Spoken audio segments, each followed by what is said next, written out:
आता spherical mirrors याचे दोन टाइप्स असतात, एक आहे कॉन्केव मिरर आणि दुसरा आहे कॉन्व्हेक्स मिरर. तर कॉन्केव मिरर काय असतात, तर आता ही डायग्राम बघा इथे. असा मिरर ज्याचा इनर सरफेस हा रिफ्लेक्टिंग सरफेस असतो.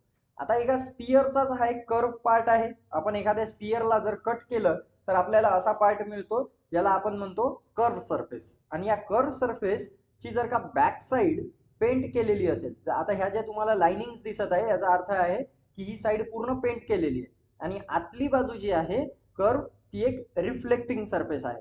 तुम्ही जर चमचा बघितला असेल घरी, बरोबर आहे, तुम्ही पोहे खाता त्या चमच्यामध्ये तुम्ही तुमचा चेहरा जर बघितला तर तो तुम्हाला कसा दिसतो आतल्या खोल भागामध्ये.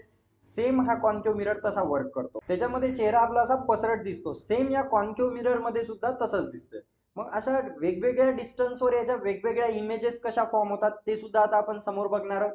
तर फक्त आता एवढंच लक्षात ठेवायचं आहे, the inner surface as a reflecting surface असतो या कॉन्केव मिररचा.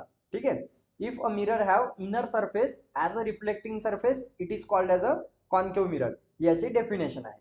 त्यानंतर सेकंड टाइप ऑफ मिरर जो आहे तो कॉन्केव मिरर. आता ही डायग्राम बघा, सेम याच्यासारखीच आहे, फक्त इथे काय होते की याचा इनर पार्ट पेंट केलेला असतो आणि आउटर सरफेस रिफ्लेक्टिंग असतो. म्हणजे हा जो बाहेरचा असतो भाग पूर्ण असा केलेला कर्व, तर त्याला म्हणतात रिफ्लेक्टिंग सरफेस. ठीक आहे.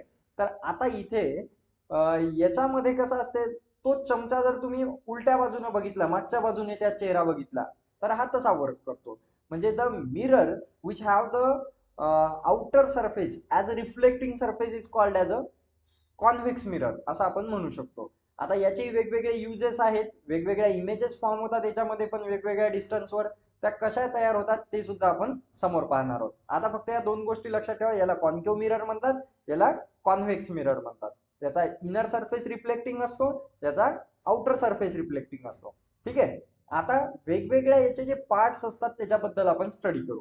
ठीक आहे. की जसं पोल म्हणजे काय असतो, सेंटर ऑफ कर्वेचर काय असतो, फोकस पॉइंट कुठे असतो याचा, प्रिन्सिपल ऍक्सिस काय असते, फोकल लेंथ काय असते, तर ह्या गोष्टी आता आपण थोडं डिस्कस करू. त्यासाठी आपल्याला लागणार आहे एक स्पेरिकल मिरर. ठीक आहे. आता तुम्ही सपोज करा हा एक स्पियर आहे, बरोबर आहे, आणि हा स्पेरिकल मिरर आहे. या मिरर मध्ये जर आपण एक अशी सेंटर मधून पास होणारी एक लाईन जर ड्रॉ केली, तर ही जी लाईन असणार आहे सेंटर मधून जाणारी, या लाईनला आपण म्हणतो प्रिन्सिपल ऍक्सिस. आणि या सर्कलचा जो सेंटर असतो त्यालाच आपण काय म्हणतो, सेंटर ऑफ कर्वेचर म्हणतो. तर आता कर्व पार्टवर जो सेंटर असतो, जिथे ती प्रिन्सिपल ऍक्सिस भेटते, त्या पॉइंटला आपण म्हणतो पोल. ठीक आहे. तो कॅपिटल पी ने डिनोट करतो. आणि आपल्याला माहिती आहे या सर्कलची रेडियस काय असू शकते, सेंटर पासूनचं तर कर्व पर्यंतचं अंतर त्याला आपण रेडियस म्हणतो. सो सिम्पली ही जी असणार आहे सेंटर पासून पोल पर्यंतचं डिस्टन्स, आता ही सुद्धा एक रेडियसच झाली सेंटर पासून पोल पर्यंत, तर तिला आपण काय म्हणणार, रेडियस म्हणणार. बरोबर आहे. पण ह्या कर्व पार्टची ती रेडियस आहे, म्हणून त्याला आपण म्हणणार रेडियस ऑफ कर्वेचर. ठीक आहे. आता याच्या ज्या डेफिनेशन्स आहेत तर ह्या तुम्हाला इथे दिसत आहेत, या तुम्ही लिहून घेऊ शकता. तर ही रेडियस ऑफ कर्वेचरची डेफिनेशन आहे. त्यानंतर पोलही तुम्हाला माहित झाला, centre point of the curve part is called as a pole, जिथे ती आपल्याला ऍक्सिस मिळते. त्याच्यानंतर सेंटर ऑफ कर्वेचर आणि पोल याच्यामध्ये जो पॉइंट असतो तो असतो प्रिन्सिपल फोकस, त्याला एफ ने डिनोट करतात.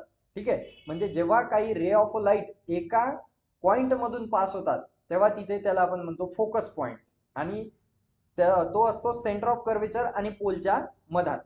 ठीक आहे. आता फोकल लेंथ म्हणजे काय, तर फोकल लेंथ म्हणजे पोल पासून तर फोकस पर्यंतचा अंतर जे असते त्याला आपण म्हणतो फोकल लेंथ. फोकल लेंथ का, कारण ती फोकस पॉइंट पर्यंतचा अंतर आहे पोल पासून, म्हणून त्याला म्हणतात फोकल लेंथ.